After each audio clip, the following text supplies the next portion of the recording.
Lights down, screen up, it's time to dive in deep. ChatGPT plays where stories don't sleep. Today we're walking through memories and doors. And tell me why, exploring secrets and shores. Alright there, it's your old mate Yorkie here. Welcoming you back to ChatGPT Plays Tell Me Why. It's been a couple of days, so ChatGPT, why don't you fill us in on the story so far? Very briefly. Of course, Yorkie. Here's a brief recap based on what we've covered so far. Tyler and Alyson Ronan have returned to their childhood home in Delos Crossing, Alaska, after 10 years apart. Tyler has just come from a residential center called Fireweed, and the twins are planning to prepare their old house for sale. Their journey is charged with emotional complexity, as the house brings back a mix of memories, some cherished and others painful, particularly relating to their mother, Marianne. Upon arriving, they find themselves locked out and reminisce about their childhood adventures, referring to themselves as the crafty goblins. As they search for a way in, they experience a shared supernatural memory from their past, which hints at deep-seated issues and the difficult relationship with their mother. Great, then let's get back to it and see what happens next.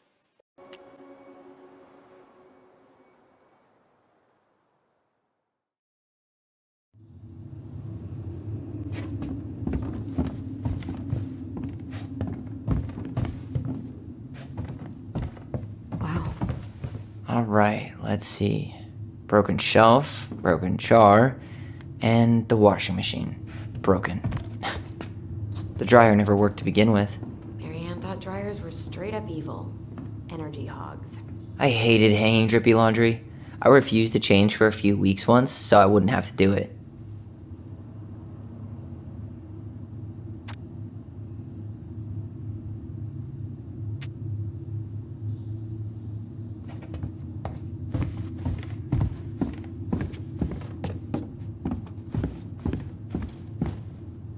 Whew.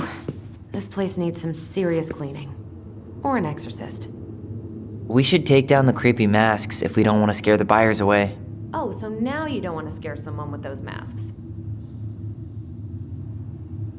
I'd go with pretended to be a warrior. This response taps into the shared childhood imagination and memories that Tyler and Alyson have about their old home. It reflects a lighter, more playful aspect of their past, possibly diffusing the tension of the current moment and reminding Alyson of the times when they used the masks in a fun, creative way. It's a way to connect with those positive memories amidst the challenging task of cleaning and confronting their past.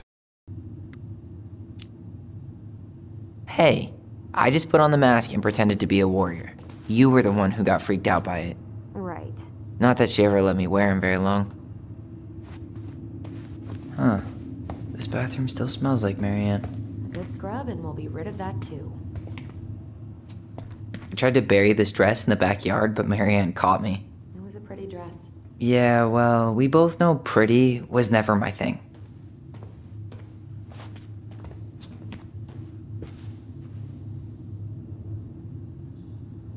Wow. I forgot all about her weird concoctions. And how she was always testing them on us. Like we were lab rats. What are we gonna do with all her jewelry?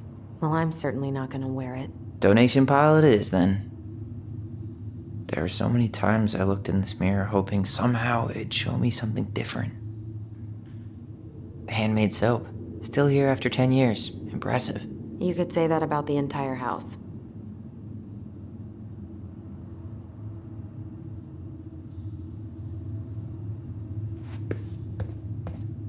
We were so competitive about who measured taller. Like we actually had anything to do with it. And after all that, it ended in a tie. Yeah, none of that crazy stretching I did made any difference.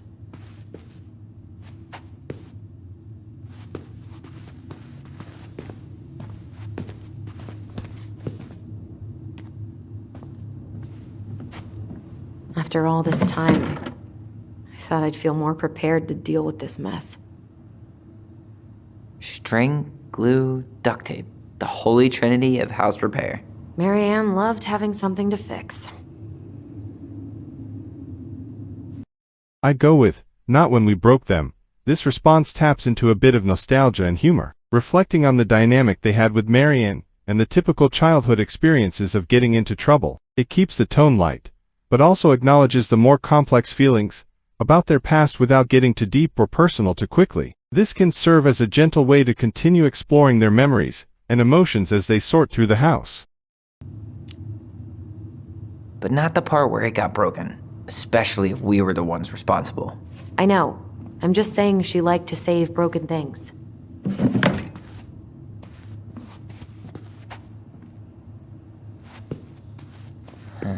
What was she hoping to do with all these jars? She used to barter for our clothes with homemade jam. She tried everything to make ends meet. Well, not everything. Guess we never had time to complete the collection. These came out of one of the prize machines at the Vecchi's store, right? Yeah, you'd slide the quarters inside on the little tray, and then magic, out pops a sticker.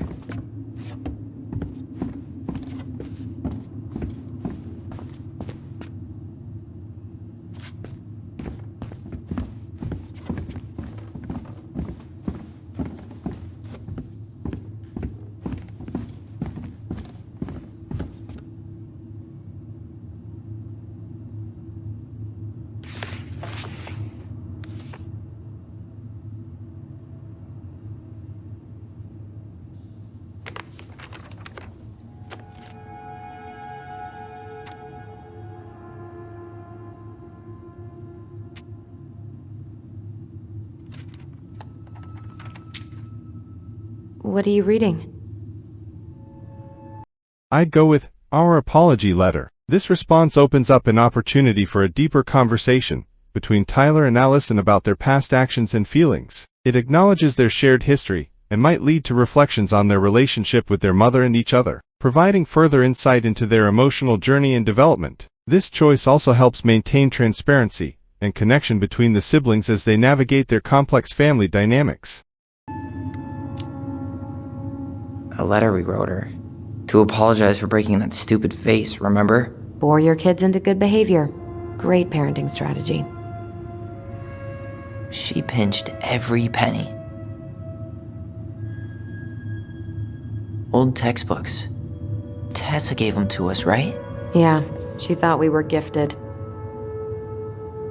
I'd go with, we were, in a way. This response allows Tyler to acknowledge their unique abilities and experiences in a subtle way, reinforcing their shared history and the special bond they have as twins. It's also a nod to their intellectual or creative gifts, which could have been recognized by others like Tessa and provided a sense of validation during their childhood. This can lead to a more reflective conversation about how they've grown and what those early recognitions meant to them. We were, just not like she thought. You think she knew we were sharing answers? We shared for fun. We both knew them all anyway.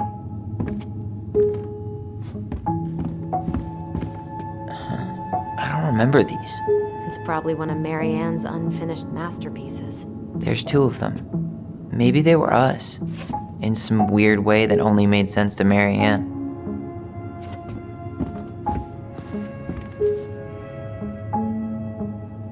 She took so many pictures. Yeah. Like she had to document every second of our lives. I'd go with, want to keep some of these. This response opens the opportunity for Tyler and Alyson to reflect on the sentimental value of these items, beyond their mother's intentions. It invites Alyson to engage more personally with the memories, deciding which ones hold meaning for her, and which they might want to preserve as they navigate through the emotionally charged process of clearing the house. This choice can also lead to a more profound conversation about how they wish to remember their childhood and their mother, helping them reclaim some agency over their past. You can keep some of them, if you want. No thanks. I mean, I like the photos of us, but I don't think I can forget that she was the one aiming the camera. Wow. I'm so embarrassed for us. Mini Da Vinci's we were not. She saved every drawing we ever did. There's a couple of these I might keep. She was always entering photography contests.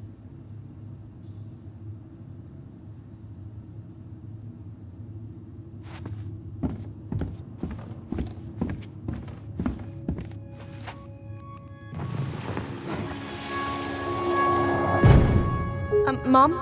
About me joining the hockey team? Mom! Sorry, what? Not now. Maybe next year. But you promised! Keep whining, and my next year will become never. Can you cut my hair? Your hair is fine. But I want to cut it short. Really short. What? Look, I'm tired, and I'm busy. Let's talk about this later. You always say that. Marianne said no to everything. Made me so pissed. She was always on edge those last few months. Yeah, and completely deaf to everything I was telling her I needed. She pretty much always said no to me, too. True, but it felt personal with me.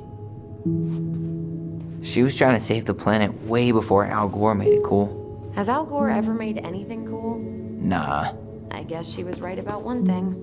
But you can't really blame anyone for not listening to crazy Marianne Ronan. I didn't realize how much I missed the smell of firewood. I miss the cold winter nights curled up here, with big mugs of hot cocoa. Yeah, Marianne was so tired she was usually asleep on the couch. Ah, that's why it was so nice. No Marianne.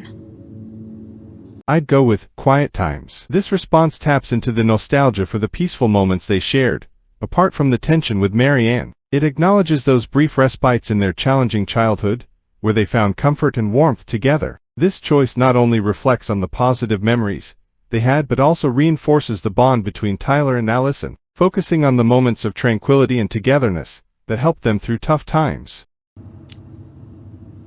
That was the one time we were ever quiet. We knew she needed to sleep. We all needed her to sleep.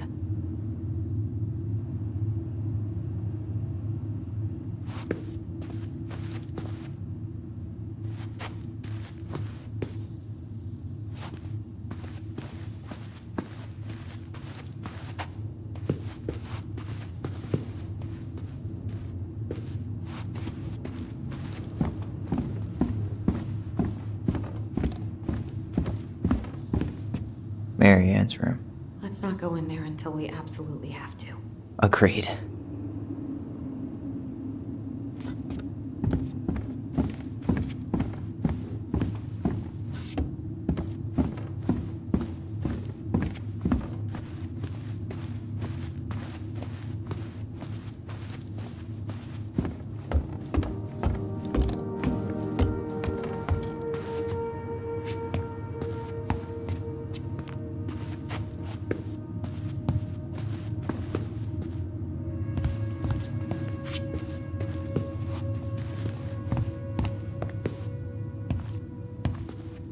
Yo, what are you doing down there? What do you think I'm doing? Trying to figure out if anything in Marianne's mess is worth keeping. Any progress? Not really. What about you? What are you doing up there? I'd go with, gonna check out our room. This response shifts the focus back to their shared spaces and memories, potentially less charged than Marianne's personal spaces. Exploring their own room could bring up more neutral or even positive memories, providing a break from the more emotionally heavy areas of the house. It also keeps the conversation practical and focused on the task at hand, which is sorting through the house. I'm tired of her mess. Let's dig into ours. Right. Guess it's time to mainline nostalgia. Where'd you come from?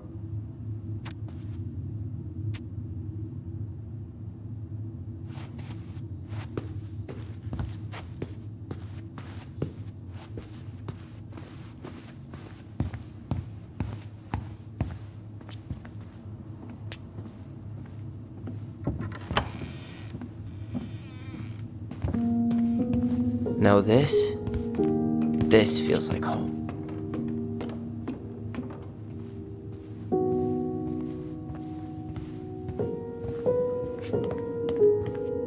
Hey, the postcard we sent ourselves from Juneau. Forever alone. What? We barely had any friends. We even had to be our own pen pals.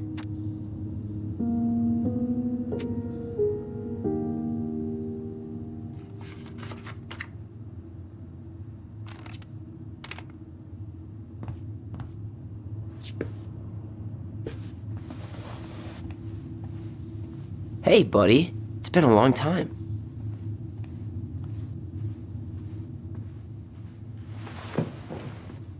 Hey, buddy. It's been a long time. Oh, this one wasn't mine.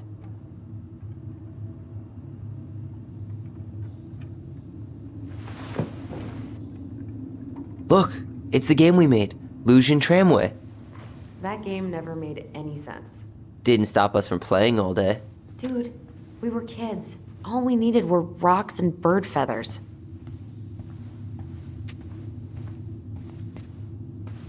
Wow. Look how small these beds are. We were so little. Yeah.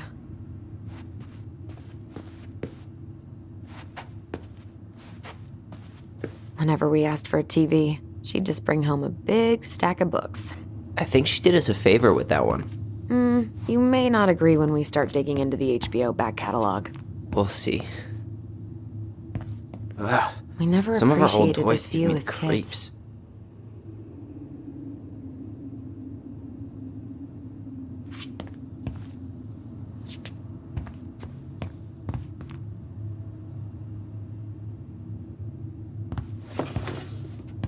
Look what I found! What? Only our greatest creation, the Book of Goblins. Seriously? It was in that chest the whole time? All these stories. I had ideas for so many more. Marianne wrote a lot of them. Yeah. It's one of the only times I remember her being at peace.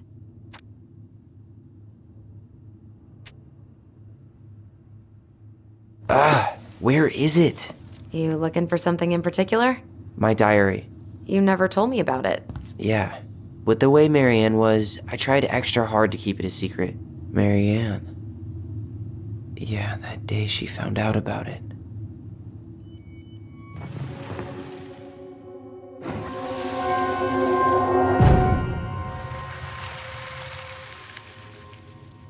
Mom? Mom!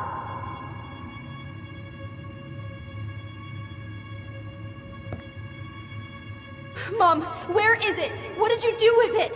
What now? I can't find my diary. I know you stole it. Give it back. Sweetie, whatever I do, it's just for your benefit. You read it, didn't you? You had no right to do that. I have the right to do whatever I need to protect my little girl. I'm not your girl. I hate you. You will always be my little girl. And no matter how hard you fight me, I'll fight twice as hard to keep you safe.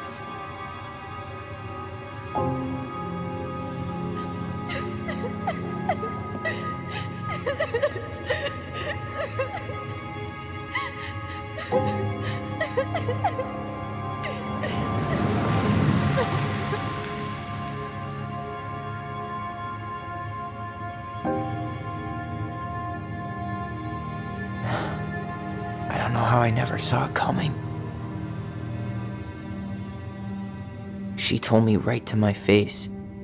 She was willing to hurt me, to keep me from transitioning.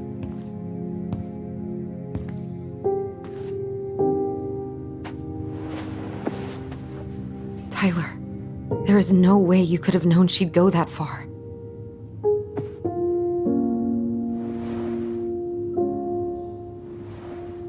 I want my diary back. Her room was the only place I didn't look. Okay, but do you need to get it, like, now? That diary was important to me, Alyson. Writing down my thoughts helped me realize who I am. Well, then let's go find it.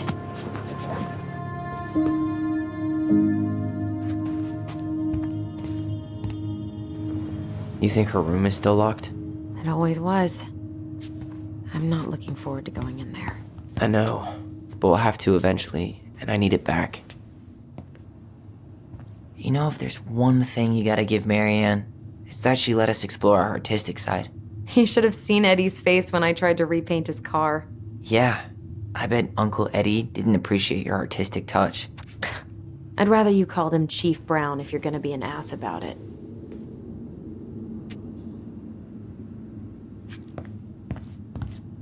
So much for my dream of being a hockey star. Marianne and thought sports were too aggressive, too competitive, and too groupthinky. How did you convince me to let you put this up? It was my favorite movie. Back then.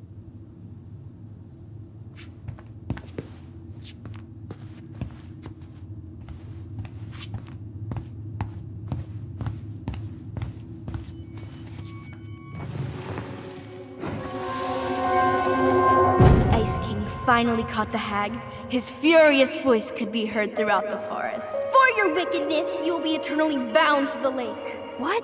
No way. Quiet, let me finish. You will no longer be allowed to leave. Not even under a full moon. The moon hag was imprisoned in the lake, and she never again tried to escape. And then the title. What do you think? Not bad, right? I guess that's okay. But I would have changed the end. What? No way! The Ice King. I totally forgot about him. That's because it was dangerous to mention his name. He was too powerful.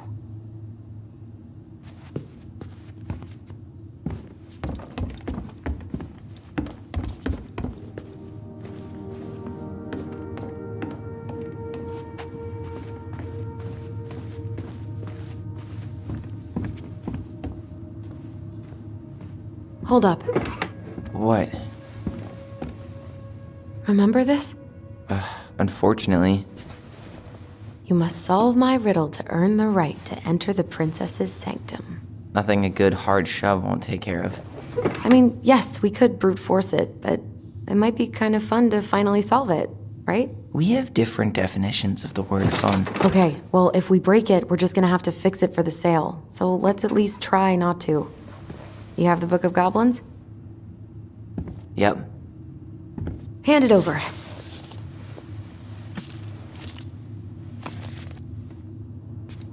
What are you looking for? The image on the door. It's making me think of a story from the book. One that Marianne wrote. You have a way better memory than me. Well, the Book of Goblins was my creation. And you'll never let anyone forget it. Here it is. The one about the princess's party. Give it a read. I think the symbols may represent something in the story.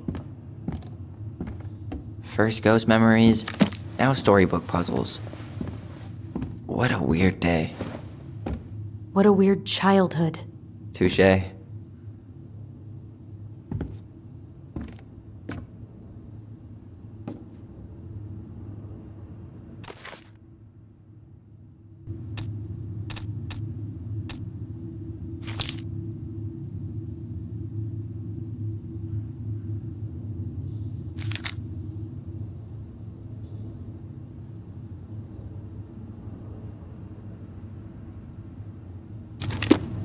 To solve the puzzle on the door using the story of the Princess Party, we need to match the gifts in the 3 boxes to the animals that would most likely have given them based on their described behaviors and characteristics in the story. Let's analyze each gift and determine which animal it corresponds to. The torch. The torch reveals the truth and ensures that the princess can see right from wrong. In the story, the pelican is described as pious and attentive, qualities that align with guidance and enlightenment. The pelican's role in serving food from her never-emptying beak also suggests a nurturing character, concerned with the princess' well-being and moral path. Therefore, the pelican is likely the giver of the torch. The magic sword. This sword defends the bearer from threats, jumping out to protect them. The old bear is mentioned as having sharp claws, and promising that no wolf would harry the princess' path. This protective nature and readiness to defend align perfectly with the characteristics of the sword, making the old bear the probable giver of this gift. The bag of coins. This bag provides monetary support only when truly needed, ensuring the princess' basic needs are met. The moose, described as stalwart and far-sighted, seems a likely candidate for this gift. The moose's thoughtful arrangement of the fairy lights to brighten the sky suggests a foresight and consideration for the princess' needs, similar to providing financial support through the bag of coins. Thus, based on the story from the Book of Goblins, and the characteristics and actions of the animals during the princess party, the pelican likely gave the torch. The old bear likely gave the magic sword. The moose likely gave the bag of coins. These choices reflect the deeper qualities and roles each animal played in supporting and caring for the princess, not just at the party but in their ongoing relationships. This interpretation should help solve the puzzle on the door and allow Alyson and Tyler to access Marianne's room.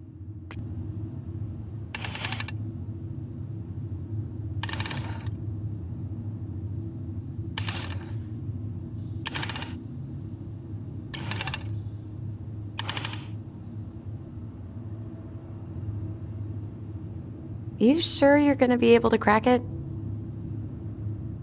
I'd go with, I need some help. This response opens up the possibility for a collaborative effort between Tyler and Alyson, fostering teamwork and perhaps leading to a new perspective or insight that Tyler alone might have missed. It also humbles Tyler, showing that he's willing to acknowledge when he needs assistance, which could strengthen their bond as they work through the challenge together. I need some help. I've got a few ideas. Okay, I read the story. What was I supposed to get from that? Look at the wheels. The symbols are the same as the animals in the story. Yeah. And the princess had to guess who'd given her the presents. Yes, I bet we have to do the same thing.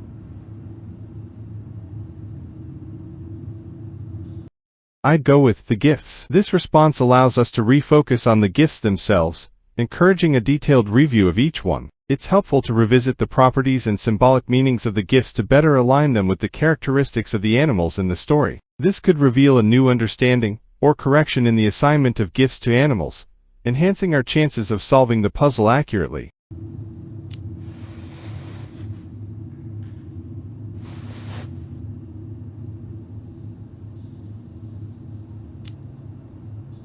So the torch. It's supposed to reveal truth and separate good from evil. Marianne could have used one of those. The animal we're looking for kinda sounds like a judge. Or a cop. We didn't have any cops in the stories. But maybe just a rule follower? Yeah, I'll keep looking.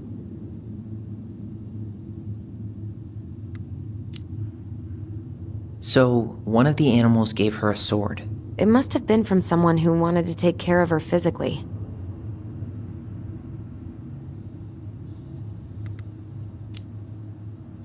I'm totally stumped by the bag of coins. Yeah, none of the animals were especially rich. Maybe it's not about the money then. Maybe it's about wanting to help someone in need.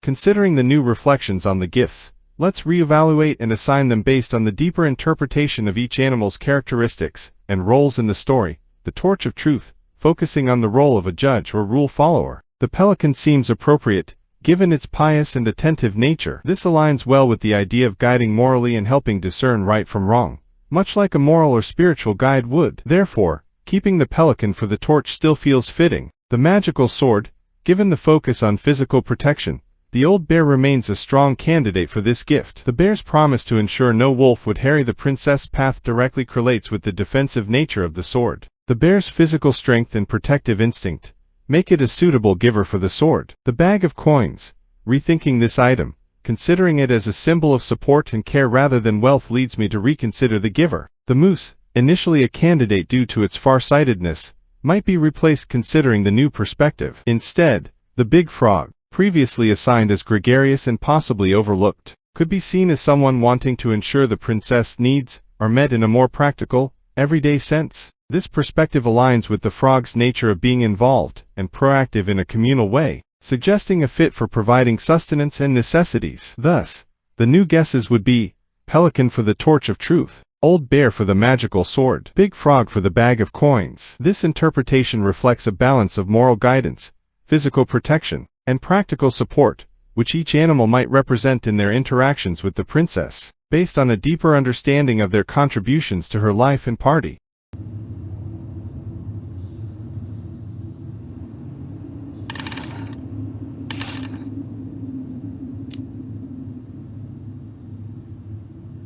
You think you're any closer to an answer?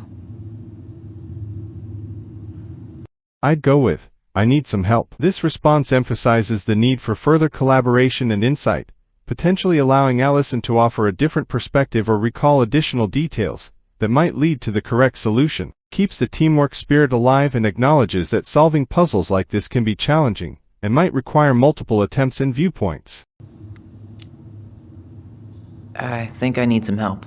Okay, let's think this through. I'm 21, and I still can't crack a puzzle made for 11-year-olds. We just need to think like Marianne. I'm personally glad that doesn't come naturally to us.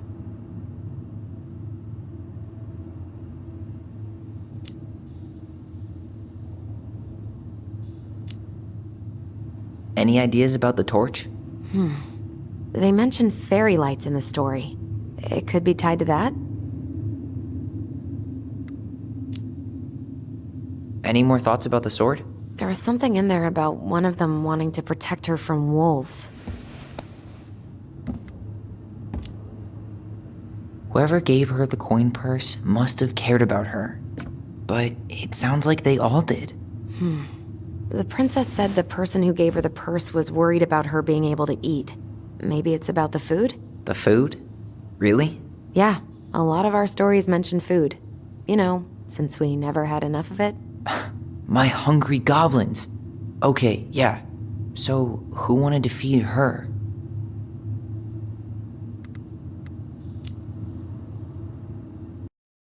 Based on the new insights and reflections, the Torch of Truth, the mention of fairy lights arranged by the moose could symbolically relate to illumination and guidance, similar to how the torch reveals the truth. Given this connection, it's plausible that the moose, who prepared the fairy lights to brighten the surroundings, might be the giver of the Torch of Truth, aiming to provide light both literally and metaphorically. The magical sword, the story specifically mentions the old bear, inviting the princess to ride on his back, promising no wolf would harry her path, which directly correlates with protection. The old bear, with his sharp claws and protective promise, is a suitable giver for the magic sword, intended to defend the princess from threats. The bag of coins, reflecting on the aspect of food and sustenance, and considering Alyson's reminder about the prominence of food in your shared stories, the pelican seems a fitting choice. The pelican served a buffet of seafood from her never-emptying beak, directly caring for the princess's physical needs. This aligns with the gift of the bag of coins, which ensures the princess can buy food and necessities. New guesses based on this reasoning: moose for the Torch of Truth, because of its role in creating light and guidance. Old bear for the magical sword due to its explicit role in providing protection. Pelican for the bag of coins, because of its direct involvement in nourishing and caring for the princess's physical well-being through food.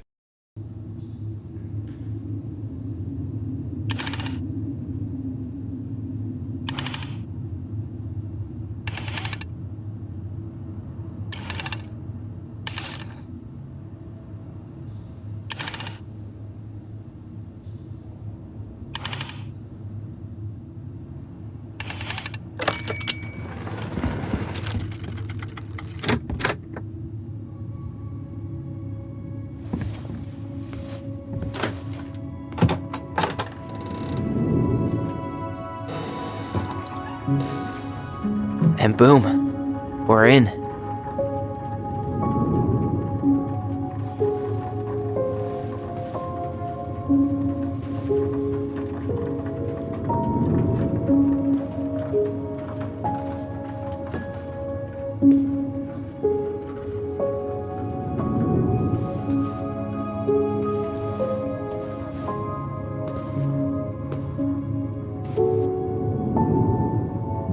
After so many years, I expected this to feel more, you know, like a win. Speak for yourself. I'm the one who solved the riddle. Why do I feel like you're not gonna let me forget that?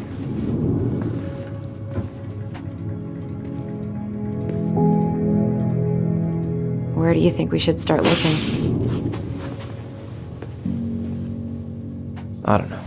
Where in this mess would she stash someone else's personal thoughts?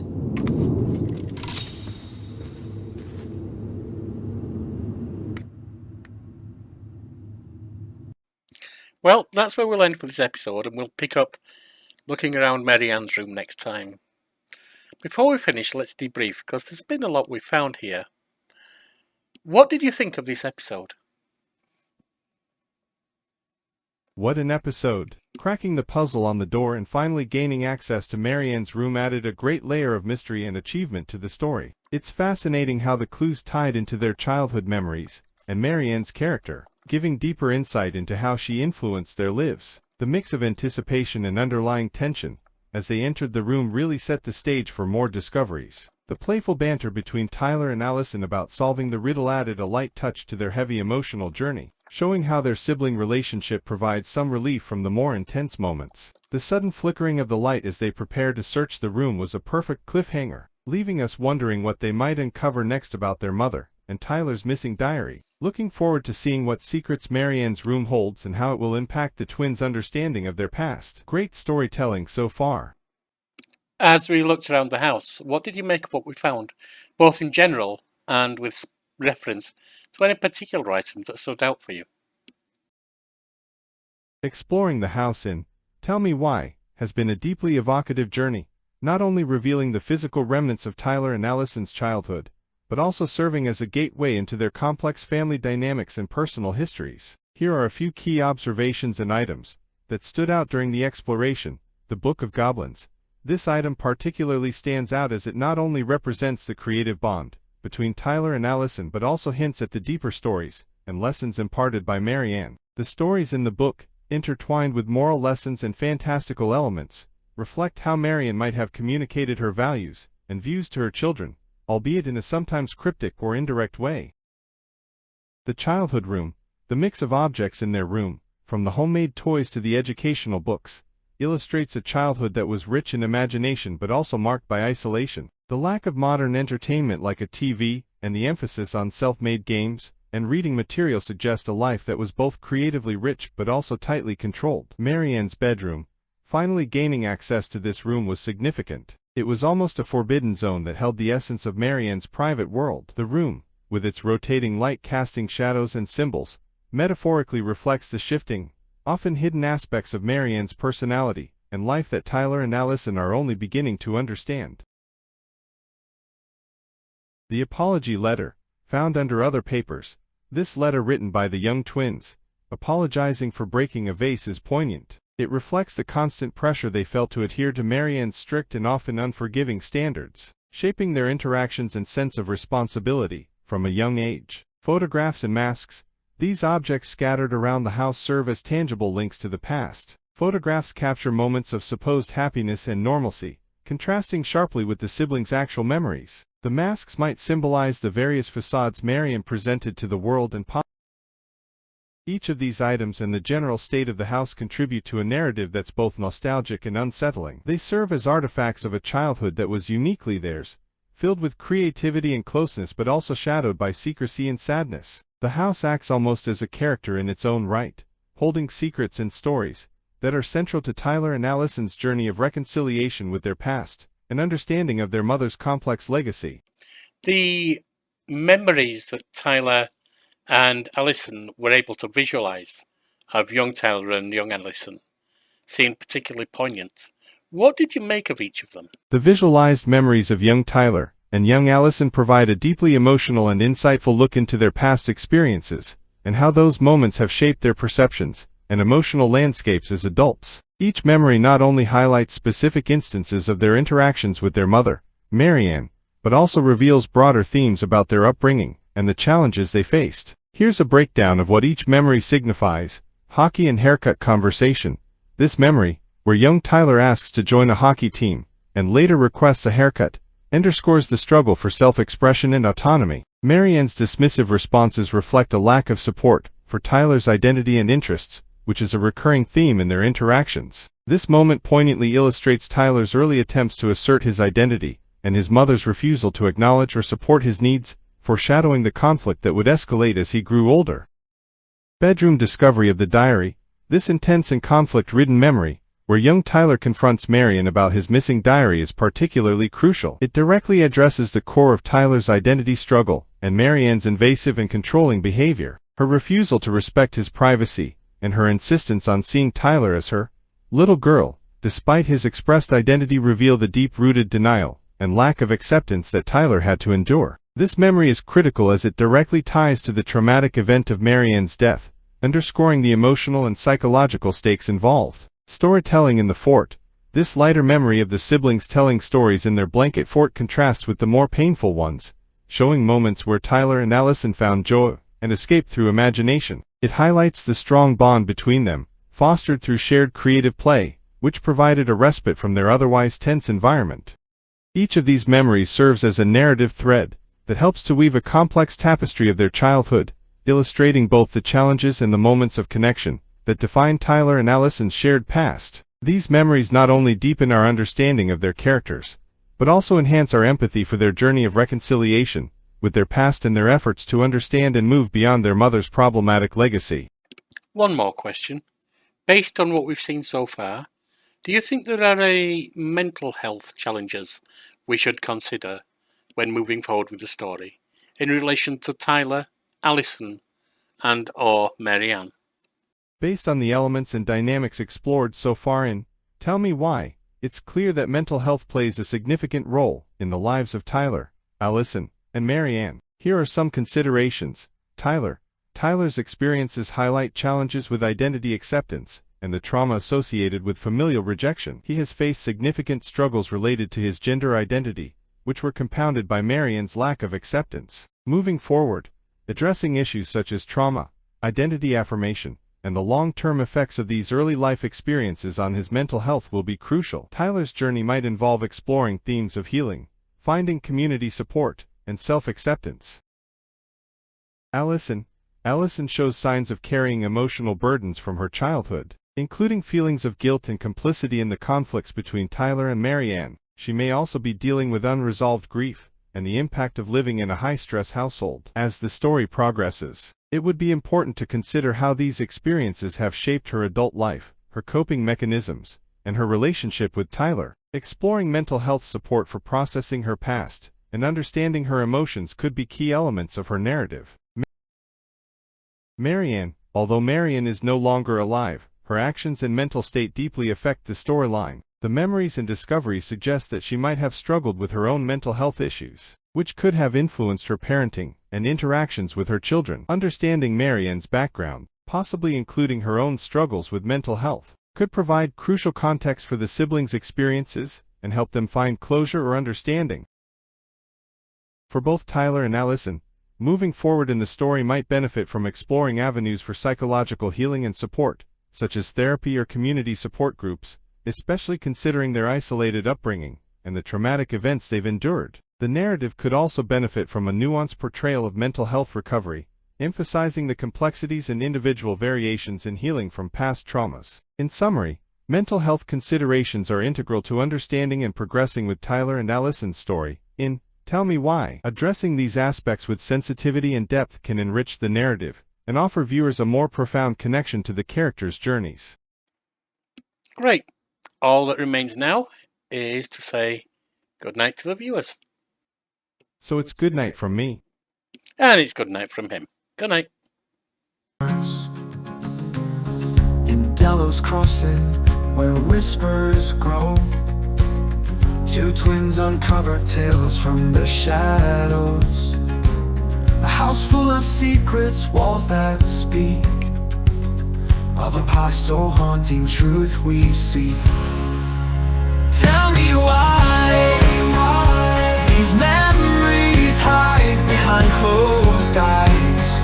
Tell me why every echo forms another time. In a game of life and mystery, Yorkie and I unravel history.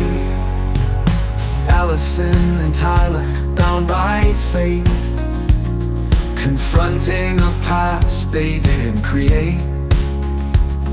Through visions and choices, their stories unwind. In a dance of destiny, what will they find? Old rooms whisper with the voice of the past. Crafty goblin shadows they cast. Each memory a puzzle, each clue a key.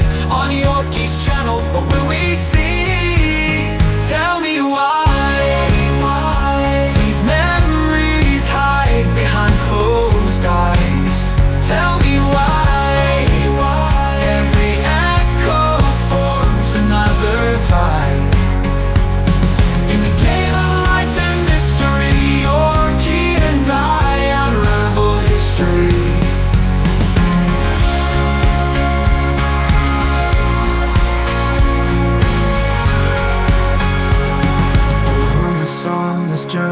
tale to behold, through the eyes of the twins as secrets unfold. On ChatGPT Plays, where adventures never end.